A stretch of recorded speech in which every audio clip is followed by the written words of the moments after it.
Hello అండి, good morning అందరికీ. Happy Sunday. Welcome to my channel Telugu women blogs. ఈరోజు non veg ఏమేమి చేసుకున్నారో కామెంట్ చేయండి. నేనైతే ఎగ్ కర్రీ చేస్తున్నాను. ఇప్పుడు చికెన్ తీసుకొచ్చి చేసేంత ఓపిక అయితే లేదండి. ఎగ్స్ ఉన్నాయి ఇంట్లో. అలాగే టమాటా కర్రీ అయితే చేస్తున్నాను. ఈవినింగ్ కుదిరితే తెచ్చుకుంటాము, చికెన్ కానీ ఏదైనా తీసుకొచ్చుకుంటాము. అలాగే ఇంకా నిన్న బిర్యానీ తిన్నాం కదా, ఇంకా ఇంతలోకే చికెన్ ఎందుకులే అని చెప్పేసి ఇంకా ఎగ్స్ అయితే చేస్తున్నాను. ఇంకా ఫస్ట్ అయితే ఎగ్స్ అయితే ఉడకబెట్టేసుకుంటున్నానండి, కొంచెం సాల్ట్ వేసి.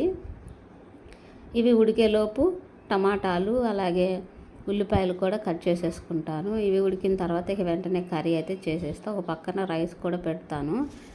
ఇంకా టమాటాలు కూడా కొంచెమే ఉన్నాయి, ఇవి సరిపోవు. కాకుంటే ఇంకా దీనికి తోడు ఒక 2-3 ఉల్లిగడ్డలు అయితే వేసేస్తాను. టమాటా ఉల్లిపాయ కర్రీ చాలా బాగుంటుంది కదా, నాకు చాలా ఇష్టం. ఈ కర్రీ ఇష్టపడని వాళ్ళు ఎవరు ఉంటారు? ఎగ్ కర్రీ కాంబినేషన్తో టమాటా ఉల్లిపాయ ఇంకా నాకు కూడా చాలా ఇష్టం.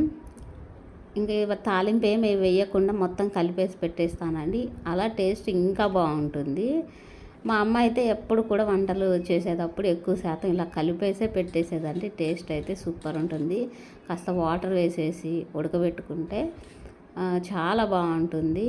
ఆయిల్ అంత ఎక్కువ వేయకుండా కొంచెం తక్కువ వేసుకొని చక్కగా పులుసులాగా పెట్టేసుకుంటే సూపర్ ఉంటుంది టేస్ట్ అయితే. మా అమ్మ ఎప్పుడు చూసినా అలానే చేస్తుంది.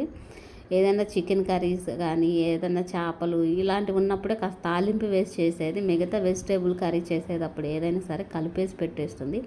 ఇంకా అదే అలవాటు నాకు కూడా వచ్చేసింది. టేస్ట్ కూడా అలానే బాగుంటుంది. ఇంకా నేను అందుకోసమే ఎక్కువ శాతం కలిపే పెట్టేస్తాను. ఇక్కడ అయిపోయిందండి, ఇంకా కర్రీ అయితే కలిపేసి పెట్టేస్తాను.